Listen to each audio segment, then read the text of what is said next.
Good evening, you're watching AWANI Tonight with me, Faye Kwan. Japanese Prime Minister Shigeru Ishiba emphasized the need to strengthen ties with ASEAN after holding talks with Prime Minister Datuk Seri Anwar Ibrahim in Putrajaya today. Speaking at a joint news conference, Ishiba underscored Japan's focus on enhancing cooperation with ASEAN nations. 我が日本国は自由で開かれたインド太平洋に関する ASEAN アウトルック等の実現を通じまして世界を協調に導くために本年の ASEAN 議長国であるマレーシアとさらに緊密に連携をいたしたいと考えております。 The two leaders discussed regional security concerns, including tensions in the East and South China Seas, the Middle East, and Myanmar.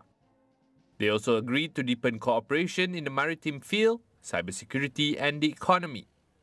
Ishiba chose Malaysia as the destination for his first overseas trip for a bilateral summit since taking office in October. He leaves Malaysia today for Indonesia.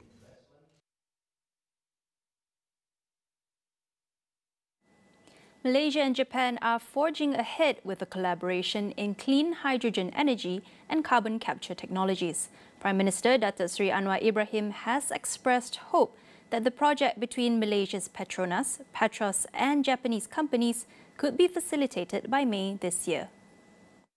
The project focuses on carbon capture and storage at the M3 depleted field offshore Sarawak. It involves Japanese firms like Japan Petroleum Exploration, JGC Holdings and Kawasaki Kisen Kaisha, and aims to reduce carbon emissions through innovative storage solutions and related infrastructure. Anwar emphasized the project's importance and the cooperation from Sarawak Premier Tan Sri Abang Johari Tun Openg and Japan's Prime Minister Shigeru Ishiba. The Prime Minister also highlighted Japan's long-standing role in Malaysia's energy sector and thanked the country for its involvement in carbon-neutral LNG and carbon capture initiatives. In addition, the leaders discussed the ASEAN energy grid, linking countries like Malaysia, Thailand and Singapore, and the development of an undersea energy cable from Sarawak to Peninsular Malaysia. On the same note, Malaysia and Japan are also strengthening ties through key education initiatives aimed at enhancing bilateral relations. Prime Minister Datuk Seri Anwar Ibrahim has announced new partnerships following a meeting with his Japanese counterpart Shigeru Ishiba. Among the initiatives discussed are the establishment of a branch campus of Japan's University of Tsukuba in Malaysia. It is aimed to boost academic collaboration and provide world-class learning opportunities for Malaysians. Other partnerships include collaborations between Malaysia's UTM and Japan's Waseda University and between UTM and the Japan International Institute of Technology. Anwar also highlighted Keio University's involvement in fostering dialogues between Islam and Taoism, aiming to promote interfaith understanding. 61 units of the Proton EMA-7 will be used as official vehicles for key delegations during the ASEAN Chairmanship 2025. A total of 194 units of the Proton X-70 will also be deployed to be delivered by the end of this month. According to Proton Deputy Chief Executive Officer Roslan Abdullah, the two models will be used to transport those holding high positions during the ASEAN Chairmanship. He said the national car manufacturer was committed to highlight its products involving green and carbon-free technology. The company has recorded over 3,000 bookings for the country's first electric vehicle as of yesterday. University Malaya is taking action to manage the stray dog population on campus following a recent series of cat deaths reported at the university. The initiative involves capturing the stray dogs with assistance from animal activists. Brickfields District Police Chief Ku Mashariman Ku Mahmud confirmed that the university was regularly updating the police on their operations. He said the initiative was an internal measure by the university's management under their own security and veterinary departments. He added that a post-mortem conducted on a cat's carcass revealed that the cause of death was bites from a wild animal. The total number of cat deaths recorded on campus now stands at 5. Animal lovers, however, claim that wild dogs were not responsible for the deaths. We'll be back with more after the break. Stay tuned.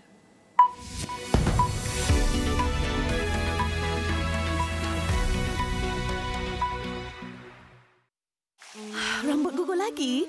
Macam mana Gunakan Pantene Baharu dengan provitamin mikro yang meresap dan menguatkan rambut dari dalam. Rambut 10 kali lebih kuat terhadap rambut gugur. Pantene Baharu. Ini adalah Inovator! Pelbagai inovasi yang mengujakan. Terhasil daripada lendir siput babi. Pulsa Manager!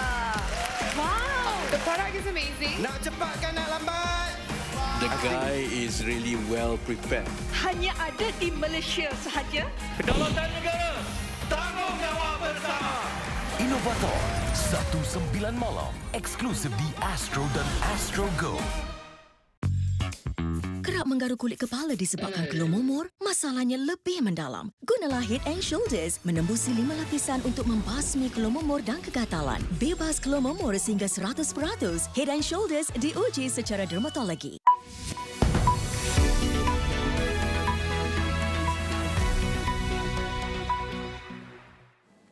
Welcome back. At least 8 people have been injured in a hammer attack at a university in Japan. Local media reports that the suspect, believed to be a student of the university in her 20s, was apprehended by campus staff and arrested. The attack took place on Friday afternoon in the sociology department of Hosei University in Tokyo. Officials say injuries included wounds to the head, but all victims remained conscious.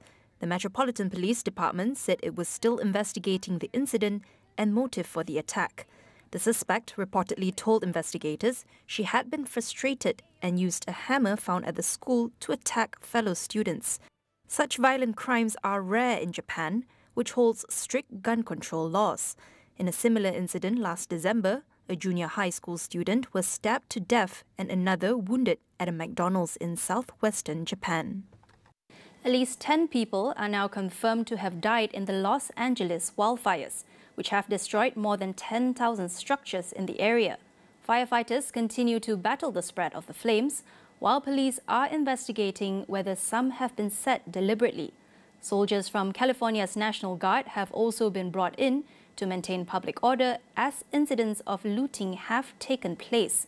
2 massive fires, the Palisades fire on the city's western edge near Malibu and the Eaton fire near Pasadena to the east, remain uncontained.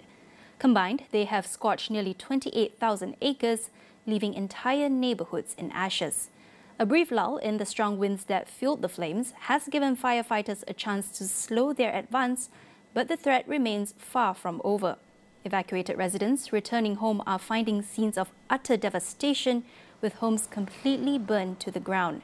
US President Joe Biden said the wildfires ravaging Los Angeles were the worst in California's history, as he pledged extra federal funds and resources to help the state.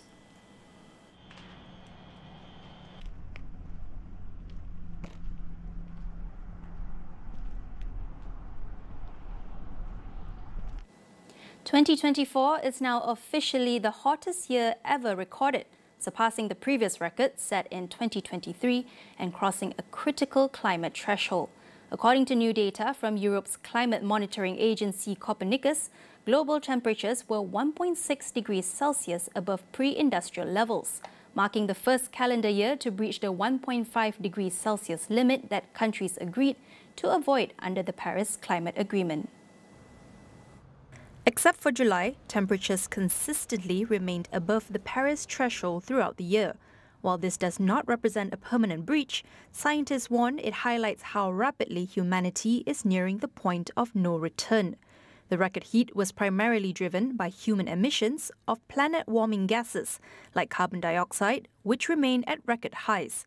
Natural phenomena such as El Niño contributed but played a smaller role. The effects of this warming were devastating. In 2024, back-to-back hurricanes in the US, supercharged by warm oceans, claimed hundreds of lives. Spain faced catastrophic floods that killed more than 200 people. And the Amazon experienced its worst drought on record, causing rivers to hit unprecedented lows, while the Philippines endured 6 typhoons in just 30 days. South Korean President Yoon Suk-yeol's security chief says the impeached leader has been unfairly treated for a sitting leader. Park Chung-jun, who resigned today as head of the Presidential Security Service, or PSS, is himself under investigation for obstructing official duty related to a 6-hour standoff last week between PSS agents and investigators trying to execute an arrest warrant for Yoon. Arriving at police headquarters for questioning, Park, who is a former senior police official, said the current attempt to arrest a sitting president is wrong, and Yoon deserve treatment in accordance with the national dignity of their country. Yoon, suspended from duties after his short-lived imposition of martial law and under criminal investigation for possible insurrection, has for weeks been holed up inside his hilltop residence in Seoul, guarded by a small army of personal security. If the investigators are able to apprehend him, Yoon would become the first sitting South Korean president to be arrested. However, his legal team have said they will not comply with the current warrant. Canada's Liberal Party says it will choose a new leader on March 9th, ahead of the 2025 elections. Outgoing Prime Minister Justin Trudeau says he will stay on both as Premier and Liberal leader until the party decides on a new chief. Former Finance Minister Chrystia Freeland and former central banker Mark Carney are reportedly poised to seek the party leadership. Other potential candidates include Foreign Minister Melanie Hawley and Innovation Minister Francois-Philippe Champagne. On Monday, Trudeau announced that he would step down in the coming months after 9 years in power. Parliament has also been suspended until March 24th. This comes after pressure from lawmakers who sounded the alarm over the party's poor performance in pre-election polls. The general elections are expected to be held before October, with polls showing that voters are set to elect the opposition Conservatives to lead the country next. Robotics is a field that demands a unique blend of technical skill, creativity and resilience. Yet, 2 young students from Tunku Kursha College's team, NSIS Kogeki, have scored victory at a prestigious robotics competition. The duo shared their journey into robotics, reflecting on the challenges they faced and the perseverance that led them to success. It's just a game, but even though it's fairly male and adults, but I think girls should try because I don't think there's nothing blocking our way to try new things and advancing in STEM, especially because I think everyone has a piece of interest inside of them to join STEM or robotics or innovation, because it's something that's very important to ensure advancement and improvement in our current society as well, because it's important for future jobs and to ensure that everything evolves into a brighter future as well. Nuha Rumaisa, meanwhile, calls on government and relevant stakeholders to invest more for robotics programs in schools. I actually think going to Japan was a big part of my life, considering that even if 1/3 of it is 2/3 was sponsored by other people, it was still quite inaccessible for my income, for my family's income. So I don't think the investment is quite sufficient to be able to help other people that are very much interested and talented in these fields to access such competitions and access such sources. And we're lucky enough to be in a school where our teachers support us and where funding is quite sufficient in our school. But to those who don't, I guess it's quite a challenge for them to overcome that. And I feel that there's more investments that could be given to schools specifically for robotics and in STEM. Catch the full conversation on It's About Youth every Friday at 10:30 p.m. only on Astro AWANI. That wraps up AWANI Tonight. Check out our web portal, keeping you informed on the critical events shaping our world, all in one place at international.astroawani.com. That's all for now. I'm Faye Kwan. Thank you for watching and good night.